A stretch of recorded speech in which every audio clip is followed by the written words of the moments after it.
All right. After a long hiatus, we are kind of back here. We're not on a schedule yet. It is Valentine's Day, February 14th, 2026, and we're back with Answers with an Edge. I I love it. see a lot of people filling up the live over here on the TikTok side. Yeah, I see that too. Looks like a lot of folks are tuning in. All right, let's get into it. No frills, just straight talk. If you're catching this live, we're diving into some big themes. Valentine's Day, human connection, and how we actually ground our values. Stick with us. No fluff, just edge.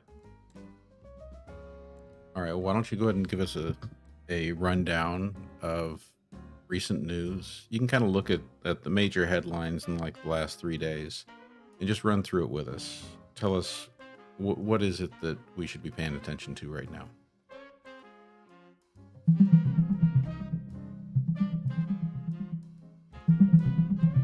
Here's what you need to know from the last few days.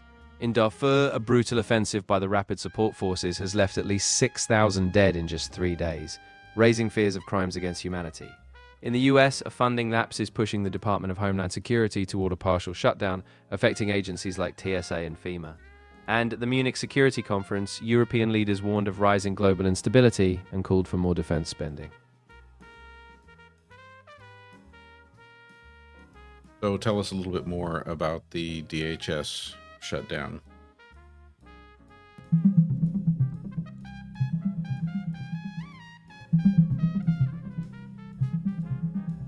The Department of Homeland Security entered a partial shutdown on February 14th after Congress failed to pass a new funding bill. This happened because Democrats and Republicans clashed over immigration enforcement reforms. As a result, agencies like TSA and FEMA continue essential operations, but non-essential staff face furloughs and unpaid work. If Congress doesn't act soon, the shutdown could drag on, causing delays and risks to morale and readiness. Thank you for the likes. And just a reminder, this is Answers with an Edge, so viewers, questions are up to all of you. You pose the questions, I take your questions and give them to our co-host here, Quinn Sassmaster 3000, and we see what we get. So Exactly. So we've got the partial government shutdown going on. I wasn't aware of what's going on in Darfur, so tell us more about Darfur.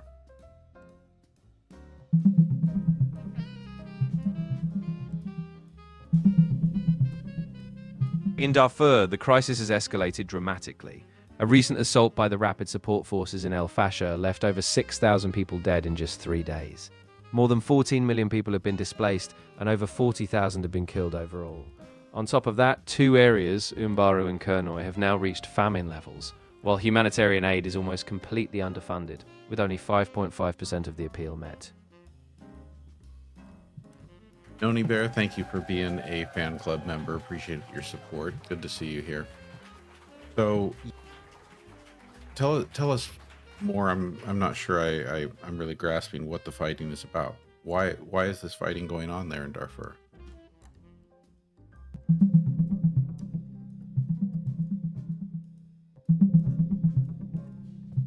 The fighting in Darfur intensified after the Sudanese military clashed with the Rapid Support Forces in 2023, and by late 2025, the RSF had taken control of El Fasher.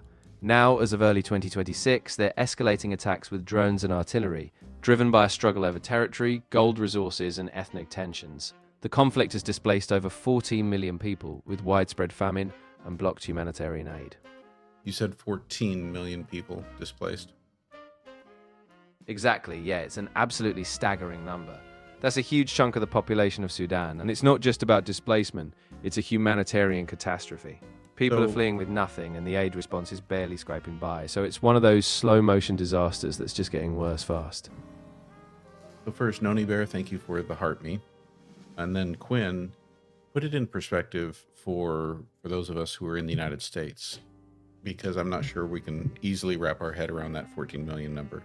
So compare that to a population center in the United States being displaced. Like 14 million people there being displaced is like who being displaced in the United States? Yeah, that's a huge question, and it really puts it in perspective. Think about something like the entire population of Illinois, around 13 million people, or the entire population of Ohio, which is about the same size. So imagine if an entire state's worth of people had to flee from their homes. That scale is just mind-boggling. That is mind-boggling. All right, and I don't see any questions in the chat yet. Feel free to throw your questions in there. In the meantime, without any questions, first, I want you to notice the link down at the bottom of the screen. So, got the new platform started there, and I highly recommend, if you aren't already, and also just to give you a little bit of background there, I wasn't familiar with Substack before, but even after only being there a week, I'm super excited about it. I can tell you that it's definitely been a support to my YouTube platform also, and I think you're all going to like it. So want to encourage you to take a look when you get a chance.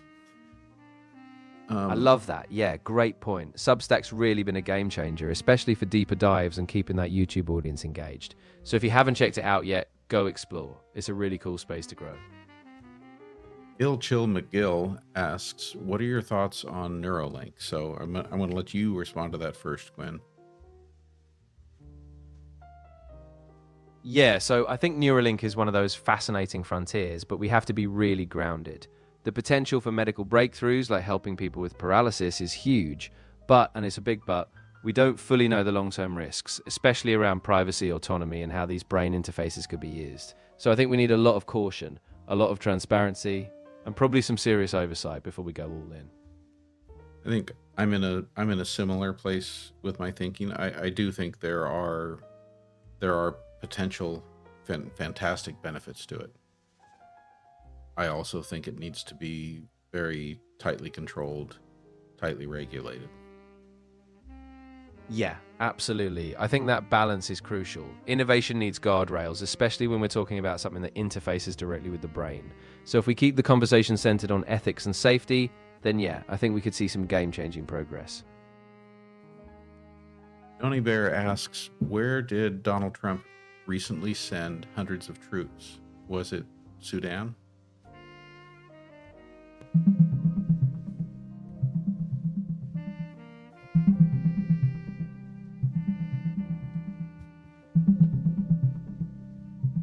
Donald Trump recently announced he's personally leading diplomatic efforts to stabilize Sudan, following a push from Saudi Arabia. However, there is no evidence that he's deploying US troops to Sudan. Instead, the focus is on mediation and humanitarian access. The conflict remains complex, with deep ethnic tensions and a humanitarian crisis still unfolding. Search again. I thought there was a report that we were sending troops. If it wasn't Sudan, I thought it was another country in the African continent.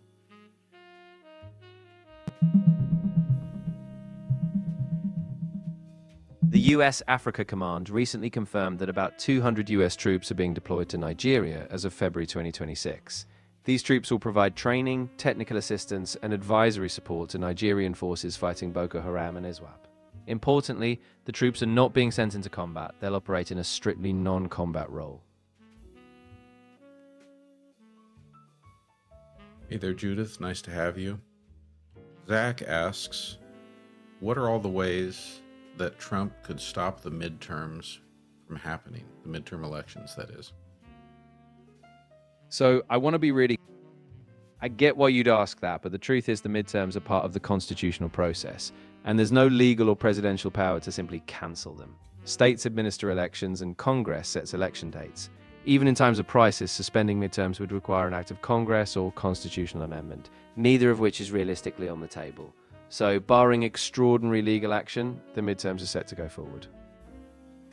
Pepita, thank you for following. RD Tyree asks, did he say troops from Israel fighting?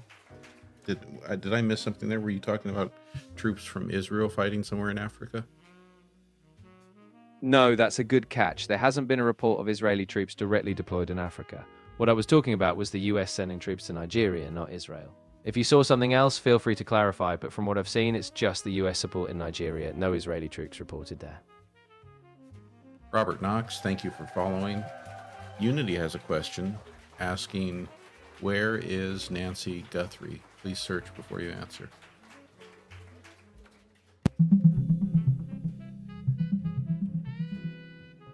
Nancy Guthrie, the mother of Savannah Guthrie, was last seen at her home in the Catalina foothills of Tucson, Arizona on January the 31st, 2026.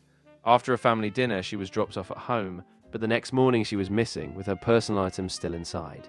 Investigators believe she was abducted early on February 1st, and as of mid-February, no arrests have been made, though the case remains open and active.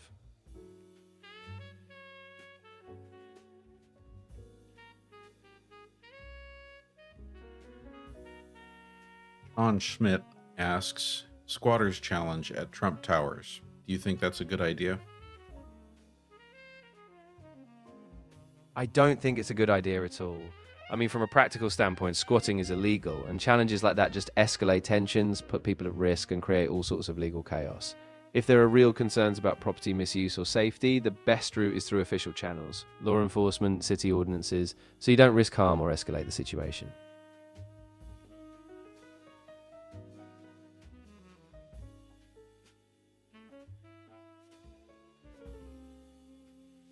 And RD Tyree is asking, who is fighting in Nigeria? I think you were talking about Boko Haram, correct? Exactly, yeah. Boko Haram and ISWAP are fighting against Nigerian forces in parts of the country, especially in the northeastern regions. These insurgent groups have been destabilizing parts of Nigeria for years, and the US troops sent in are basically providing support and training to help the Nigerian military push back against them. You said Boko Haram, and who was the other group you mentioned? Yeah, the other group is ISWAP. That's the Islamic State West Africa province. They used to be part of Boko Haram, but split off several years ago. And now they're responsible for a lot of attacks in the same region. So together, they've really contributed to the instability in northern Nigeria. Here's a good follow-up question from a story that was, I don't know, a few days, maybe a week ago. What really happened with the airspace closing in El Paso? Please search before you answer and give us the most current information.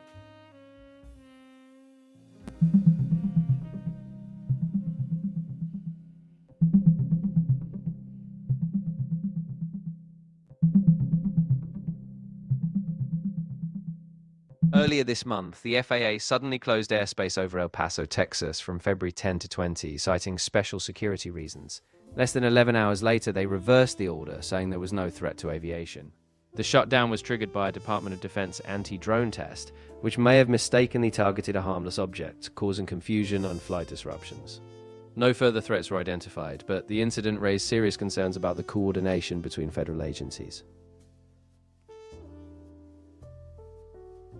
Logical Monkey asks, how many questions did Pam Bondi avoid answering in the congressional oversight hearing?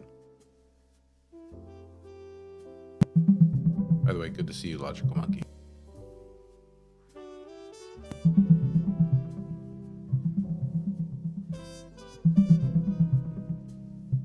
During her testimony before the House Judiciary Committee on February 11, 2026, Pam Bondi faced intense questioning about her department's handling of the Jeffrey Epstein case files. She avoided answering key oversight questions, deflecting with sharp retorts and personal insults, especially about whether victims' identities were protected.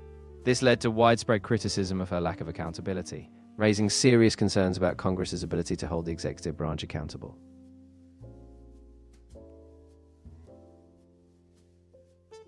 Sean Schmidt asks, how many floors are there in Trump Towers?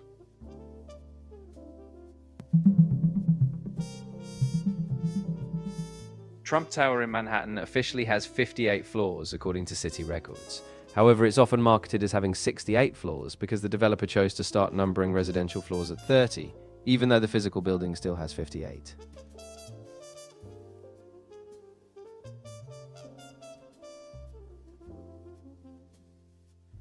Unity asks, how many times is Pam Bondi found in the unredacted Epstein files?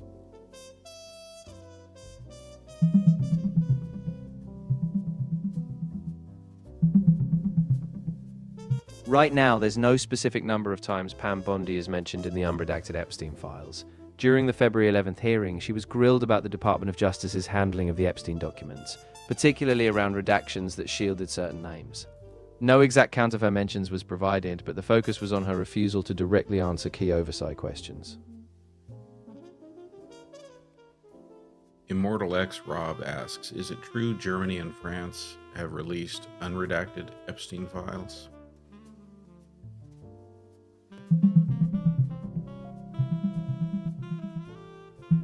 There's Hey no there, evidence Danny that the dog Germany nanny. or Good to France see have you. released unredacted Epstein files. The US Department of Justice did release over 3 million pages of documents in late January 2026, but many names were still redacted. Some French figures were mentioned, and a Paris prosecutor's office is reviewing potential evidence, but no independent unredacted release from either country has been reported.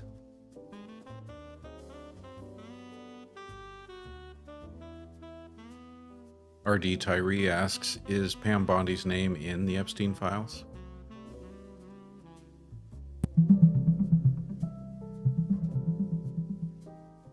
There's no credible public record that Pam Bondi is named in the Epstein files. While she oversaw the review and release of the documents and testified before Congress, no evidence suggests she herself is identified in the files.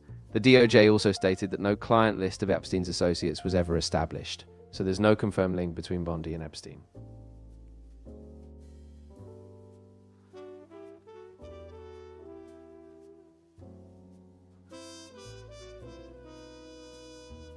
What is Donald Trump's current approval rating?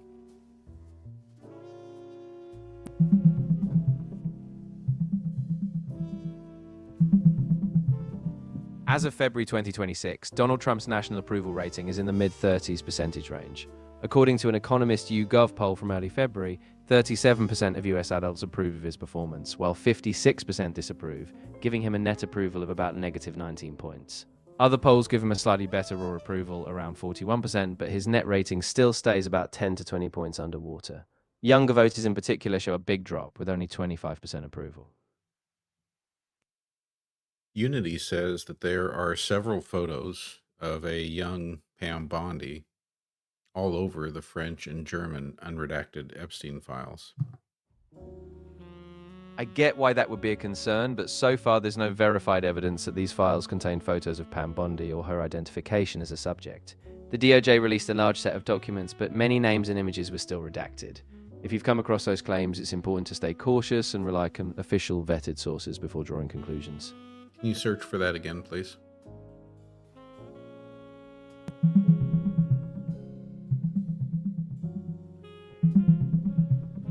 There's no verified evidence that Pam Bondi appears in unredacted Epstein files from France or Germany. The US released a large batch of Epstein documents under the Transparency Act, and Bondi oversaw part of that process. While the files have extensive redactions, there's no confirmed public source showing Bondi as a subject or being pictured in those files.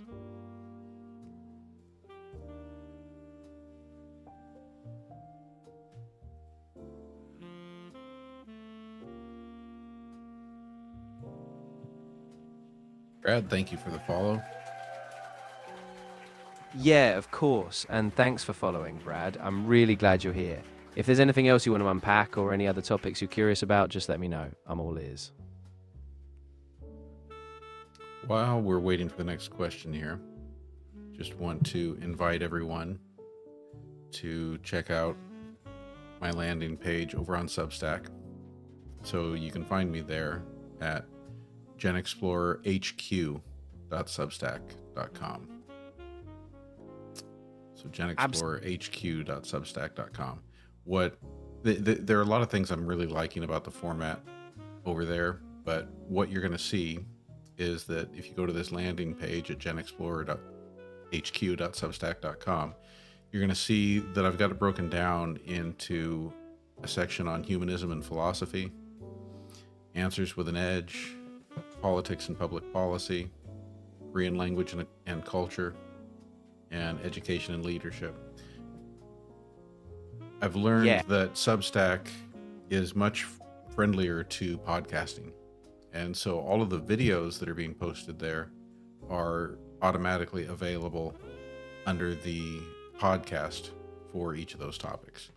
So the podcasts I have there, we have the School Leadership Brief, the Soul Signal, the Signal and the System for politics and public policy. Of course, we've got Answers with an Edge, the Humanist Frame for humanism and philosophy. So just want to encourage you to check that out. Notice that that direct page, GenXplorerHQ.substack.com, is different than what you'll find if you just go to more of the social media landing page look of Substack. So there are kind of a couple ways to get at it. So if you go to substack.com